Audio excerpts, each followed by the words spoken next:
Hello, everybody. Scott Golden here with the Golden Opportunities Coaching and Pro Wrestling Logic YouTube channels. Welcome to those of you who are new. Welcome back to those of you seasoned veterans of what we do around here on Pro Wrestling Logic. Got almost 2,400 of these available, wide variety of episodes, Superstars of Wrestling for the 5th of September 1987. We open with Jake Roberts and Dusty Wolf. Jake Roberts has been a babyface since about the beginning of 1987, certainly before WrestleMania 3. A relatively, benign match to the degree that it's very simple, very basic. Dusty Wolf is allowed to be Dusty Wolf and not Dale because Dusty Rhodes hasn't been here yet. Side headlocks and other basic maneuvers. Short clothesline and actually work over the leg by Jake Roberts, which is rare in this type of match. But Roberts driving the knee and other such into the leg of Wolf, and Robert stays on the leg for a good bit of time, hits the short clothesline and the DDT, and off we go. This is around the same time that the talk of banning the DDT is also there. Also, then we move to Bam Bam Bigelow out there with Sir Oliver Humperdinck.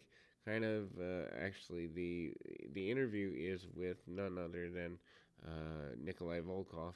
Volkov is running down America. There is an alliance made between Sir Oliver Humperdinck and Bam Bam Bigelow. Bigelow having a babyface manager. They'd been teasing who the manager was going to be for a while. Then we go to Danny Davis and the Hart Foundation. Bret Hart, Jim Knightheart versus Paul Romajim Powers. I don't think they're officially the Young Stallions yet, although they might be. And Brady Boone. Six-man tag team match just for the sake of filling some time. Basic enough match, nothing necessarily worth writing home about. Davis gets a couple of shots in on Jim Powers. Powers does a good bit of selling for a little while.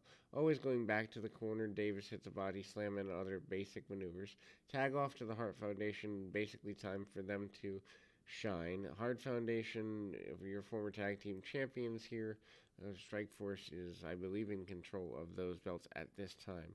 Davis, though, manages to botch an elbow drop, and Jim Knightheart cuts off the Young Stallions member. Knightheart again with some power slams and using the power to keep things going in his general direction. Shot to the outside. Bret Hart gets knocked out through the hot tag. Powers and friends, a pretty big deal. Cheating by the team of Davis. Davis gets the win via Boston Crab for his team. Then we go to hype at a local Meadowlands upcoming card. The Friday, September 11th, 87 card includes Rick Rude, Davey Boy Smith, Hart Foundation versus the Dream Team, and ultimately not a bad deal. So Oliver Humperdinck also now managing Paul Orndorff. Orndorff had fired Heenan for what amounts to the second time. And Orndorff manages to want to go after the Heenan family. Oliver Humperdinck, kind of a missed experiment here in 1987. Then we go to Don Morocco and Tim Patterson. Morocco having aligned with superstar Billy Graham at this point, although I don't know that Graham has been brought out with him yet. They kind of are starting to tease the vignettes around the time. Tim Patterson, of course, falling to the former Intercontinental Champion Morocco, hitting a couple of hip tosses and other basic maneuvers, including the Tombstone Piledriver for the victory. Morocco getting a good run here.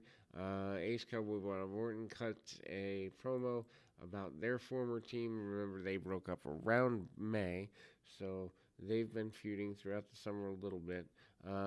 Repeat or flashback on the update segment of Paul Orndorff firing Bobby Heenan for what amounts to the second time. Also, the British Bulldogs out there.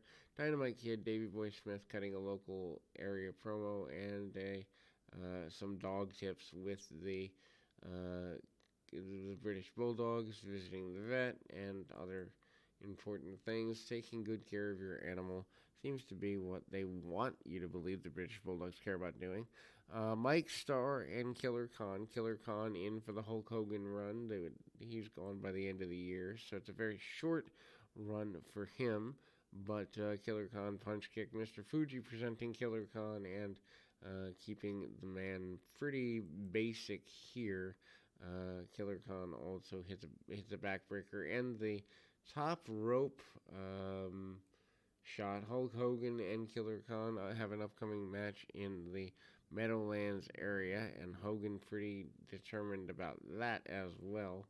Hogan basically says he's strapping Khan to kind of the back of things on September 11th and bringing that about there.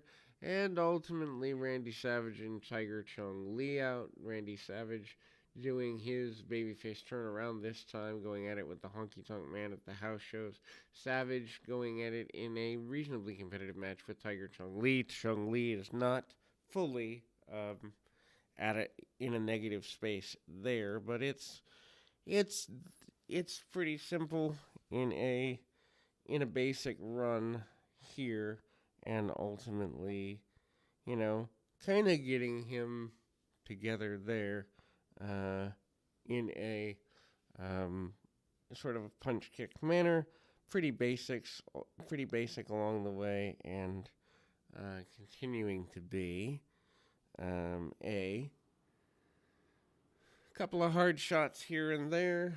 Tiger Chung Lee controlling the match pretty simply, punches and kicks and basic maneuvers, and we continue. Savage with the modified body slams and continuing to be in control along the way. Savage then hits the top rope elbow, getting the victory, and the fans are solidly, not to be surprised, behind Randy Savage, as it were. Then we move to the Killer Bees, Steve Lombardi and Iron Mike Sharp, of course, Brian Blair, and none other than Jim Brunzell. Killer Bees work over the leg and hamstrings primarily of their adversary here. Simple enough, and then we see the Bees go at it. Spinning toe holds pretty continually by the Bees, and they're in decent enough control. We then move to the Killer Bees doing some double team maneuvers, gaining a victory in the end. A very weak looking spin heel kick, among other things. Miscommunication. Randy Savage did a live event promo for the Meadowlands area, talking about getting rid of the Honky Tonk Man once and for all, and that will close that. We'll be back right after this.